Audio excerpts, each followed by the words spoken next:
Today we're going to be talking about the Anker SOLIX double power hub. This allows us to connect two Anker SOLIX F3800 units in order to gain access to the full output from both of them simultaneously. And it's basically doing a similar function to what the home power panel does. So this box up here on the wall obviously is a permanently installed piece of hardware, but this is portable.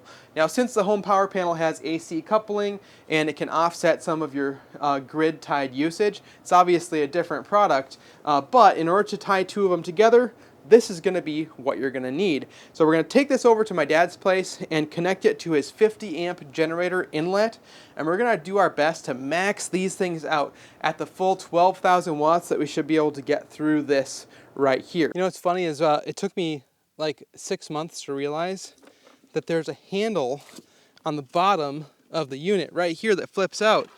So you don't have to grab it right here, which I've been just grabbing it on the plastic. You can grab this nice heavy-duty metallic handle. Today the temperature is actually like 20 degrees outside here in Minnesota. So for some reason the car thinks that the F3800 should be buckled. There we go. This is my current work vehicle. It's a 2006 Ford Fusion. This is the cord we're going to need. It's sort of strange that we use two different standards, the 1450 on this side and the SS50 on the other. It seems like it should be one or the other, but we commingle the two for some reason. Rag. Nice job. High five, honey.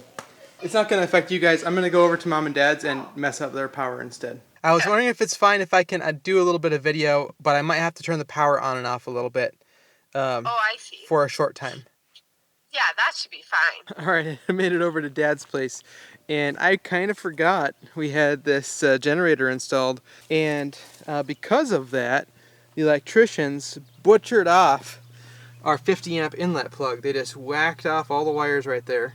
So it used to be that we could flip this handle right here down and into the auxiliary power position, but now we cannot do that. If we do shut this off, the generator will come on, which maybe we'll just demonstrate that real quick. Okay, I've got him power down. You do? Okay, alright, I'm going to turn the power off. So now,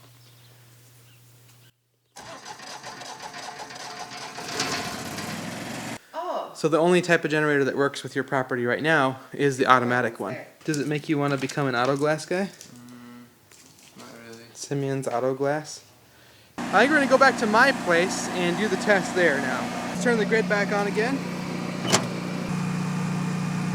We've got our F3800s here over at my place since we weren't able to use the 50 amp inlet box because the electricians butchered that off, which I feel like they could have left that still instead of just disconnecting it fully. Maybe it would have required a little bit more wiring, but I really wish they had left it in there somehow. We're simply going to connect each end to where the home power panel normally connects, which is this port right up here.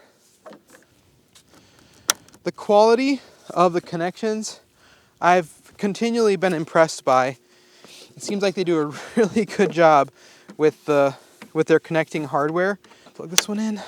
Now if we wanted to, we could deploy a couple solar panels for each one of these units and have ongoing solar input during a power outage while having both of them connected together with the double power hub. There it is. Light came on. Power station, power station. Okay, it's got a little arrow. Oh, I heard a bunch of clicking. So presumably this is working now. Let's go ahead and connect this to the house. I kind of regret not putting a 50 amp inlet box. Comment down below, do you think that it would be worth it to upgrade this to a 50 amp? I think in most cases during a power outage 30 amps is adequate. But now that I have options that are more than 30 amps available, it kind of makes me wish that I had just sprung for the 50. Because you can always get an adapter from the 50 down to a 30. You can plug a smaller generator in. So it's not like you're committed to it. But anyway, so now we'll take our 50 amp to 30 amp adapter, plug that in here. And now we can connect our cord which nothing's going to happen right now because we haven't switched over the interlocked breaker yet. I'm going to check with Naomi and make sure that she's good to go first. Hello. Hi there, did you notice that I'm back? Is it okay if I turn the power off? Yeah, the washer's running, but it's fine. Okay, yeah, you might have to restart it. It should be a fairly short power outage. The double power hub and the F3800s are about to be our source of power. So ready? Here we go. Power's going off. All right. And now power's coming back on. We should be running off of the F3800s now. Did the lights come back on? Well, we had them all turned off. But Oh. yes, I hear things beeping and telling me that they're turning back on. Okay, I'll just check here. Yeah, it looks like we're outputting, wow, 1200 watts somebody's each. hollering from upstairs, so something must have turned off for them. Bye. All right, so we are gonna go see how many things we can turn on and how much power we can use. Okay, so it is actively feeding the property now, and we can look on the front of our units here how much we're drawing. It's only about 400 watts on that unit and the same on that, so it's splitting the power output between the two. Now, one cool differentiating thing compared to the home power panel is that all of these side outlets continue to work even when it is connected to the double power hub. Another really cool thing is that it will balance the load between the two sides. So we'll plug a load into one of these here in just a minute, and then I'll show you how they're able to balance that load. I want you to turn on every single thing you can possibly think of. We want to use as much power as we can. So the one that I know that I can do is switch over to running on the heat pump, because right now we are running on our gas furnace. Okay, so what we're going to do is change the temperature at which we use our gas furnace. I had it at about 40 degrees right now, but I'm going to drop it all the way down to like 15 so that it'll actually switch to using the heat pump. Let's see what our Anker app is telling us. Oh yeah, look at this. It grouped them right together right at the top of the app here. So if we click on this, oh, that is so cool. I was not even expecting it to be able to do that. All right, we are at 5,400 watts right now. Yeah, I mean, look at this. See on the app right here? Mm-hmm. Look at how it shows us what's happening. This all came up automatically. So like in the devices tab right here, this shows us that the two F3800s are connected together with the double power hub and our total power output of 5,400 watts right now. Isn't that cool? Wow. And it tells the temperature of them? Yeah, so the temperature matters of the batteries. In fact, it's actually a little bit too cold outside to technically recharge them. So why is the one that's running harder at 89%? Well, it's just one of At a them's at a lower higher temperature. capacity. And yeah, they're pretty similar. I guess that one is quite a bit 62 colder. to 46. I guess one of them was in the back of the car and one of them was in the front. That was probably why. So anyway, we're going to go try to turn on some more things. Guess we could turn on the coffee maker here. Now I'm going to go turn on the dryer.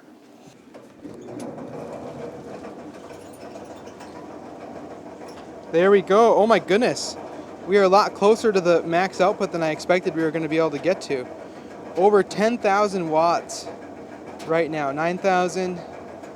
That is impressive. What are you laughing I at? instinctively just want to turn everything off, but I'm trying not to. We actually went over 10,000 watts, which is actually really impressive. Isn't that impressive? I guess so. We can be power hogs, I know that.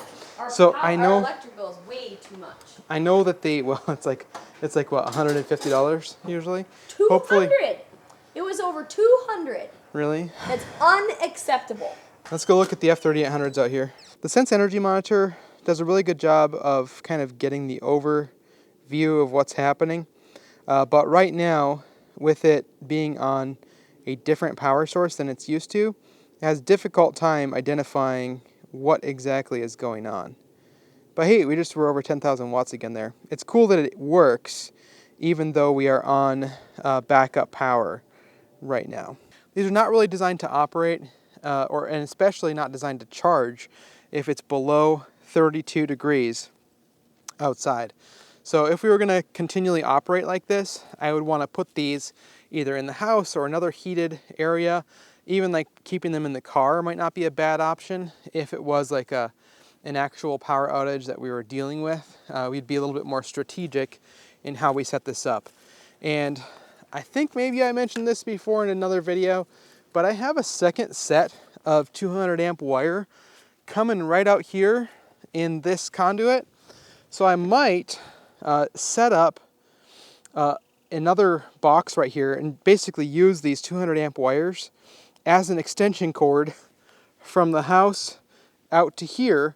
And then in a power outage scenario, I could have my F3800s in the basement where it's warm, and then send the power back out here through my inlet box and be able to power the entire property, all while not having to have extension cords strung across the yard. So I need to figure out a good way to adapt from this 200 amp wire, though. I think they call them Polaris lugs or something like that. But yeah, we are cranking along.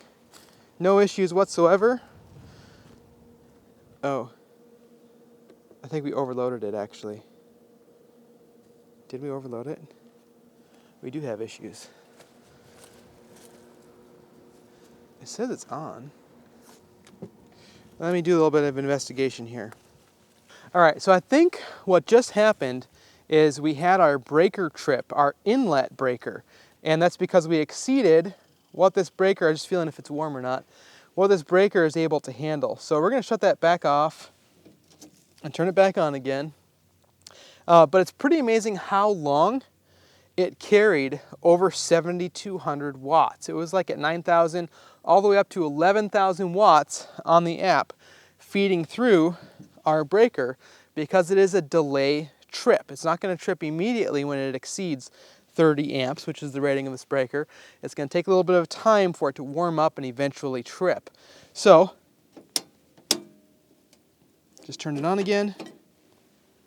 And now we're probably drawing quite a bit. Kind of cool that we did trip that inlet, and also kind of a cool demonstration. It's another reason for why maybe a 50 amp's not necessary, because this was able to handle like any surge load. So if you're temporarily exceeding your 30 amp capability, it's not that big of a deal because it's not going to immediately trip. So as long as you're not exceeding it continually and eventually it drops back down underneath that 7,200 watts, then you're probably going to be fine with the 30 amp inlet right now. Oh, did you hear that? It just started the heat pump. Okay, we got to look at this right now. That inrush current, it just started the heat pump, and I heard a buzzing sound from there, and I heard the heat pump start. So we're at 5,600 watts right now. Oh, that is so cool. So it handled the inrush current on our heat pump. Let's go take a look at what that inrush current is. Heat pump is running. I can hear the compressor is running fine. So that's good. Our lock twitter amps are 77. So 77 amps of inrush current, that thing was able to just handle. That is wild. That is very impressive. That is awesome. Plus we're powering the heated water bowl, which is important this time of year here in Minnesota.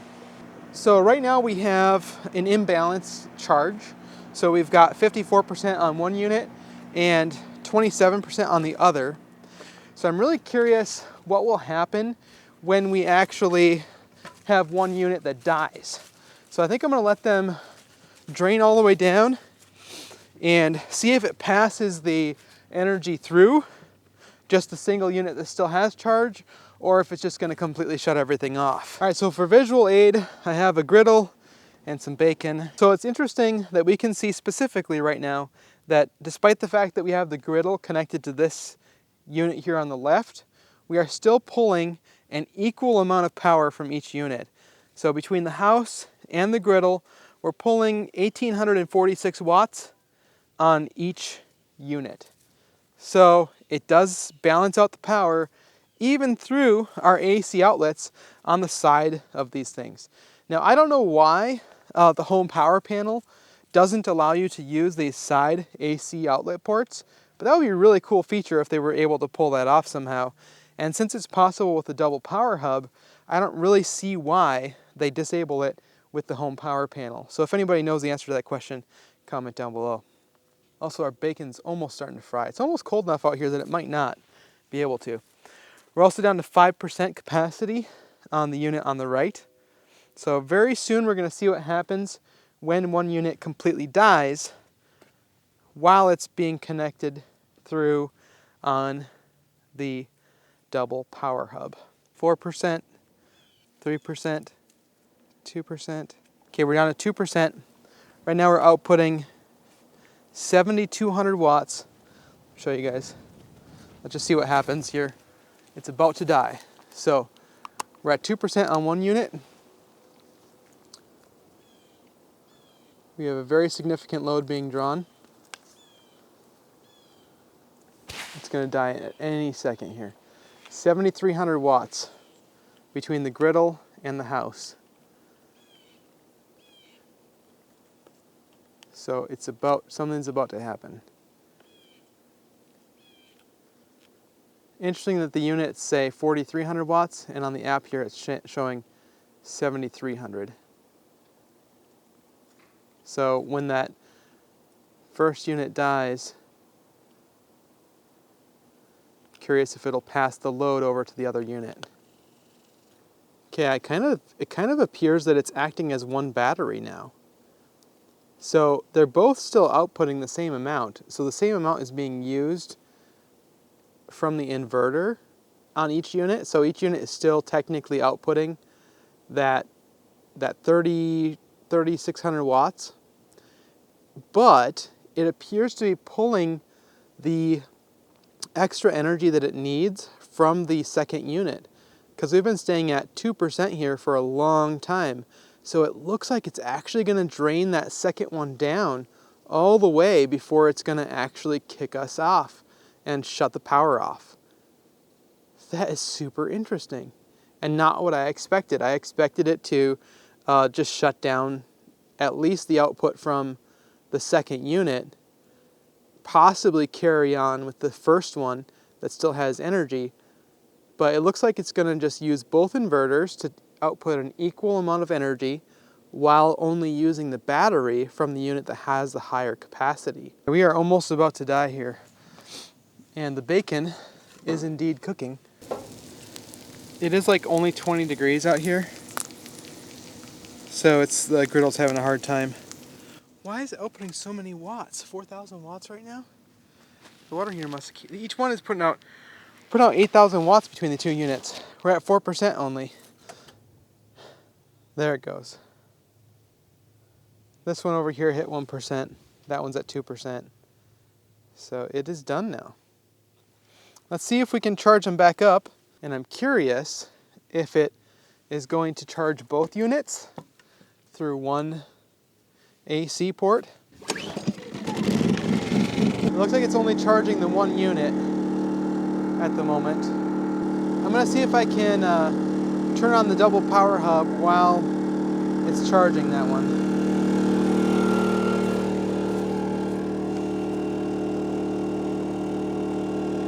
Okay, it says it's on.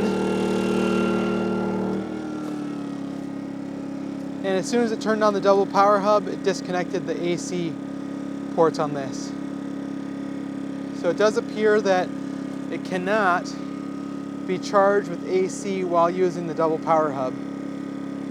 So I'm going to turn that back off again.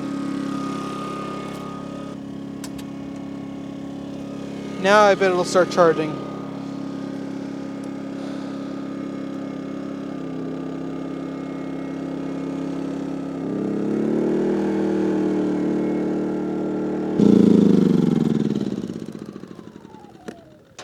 I don't know about you guys, but I actually really enjoyed that testing process. Hopefully my family enjoyed it just as much. We're going to go in and eat some leftovers now. I'm actually not going to charge these while they're out here since we are below 32 degrees outside. I'm pretty sure the batteries are warm enough that we could recharge it fine, as long as we did it right away here. But just to be safe, I'm going to bring them into a warm environment, let them acclimate, and recharge them in a little while. So let me know what your thoughts are about this, and we'll talk to you guys in the next video. Thanks so much for being here. If you're interested in any of this stuff, affiliate links are down in the description, and really appreciate if you guys choose to use those. It does help out the channel, helps me feed the kids and the dogs. All right, talk to you in the next one. See ya. We got to go charge these things up. We're at 2%. So the one thing you really want to make sure you don't do is leaving your battery fully depleted for any length of time at all. You really want to get them charged back up again, because sitting empty is what will kill these lithium iron phosphate batteries.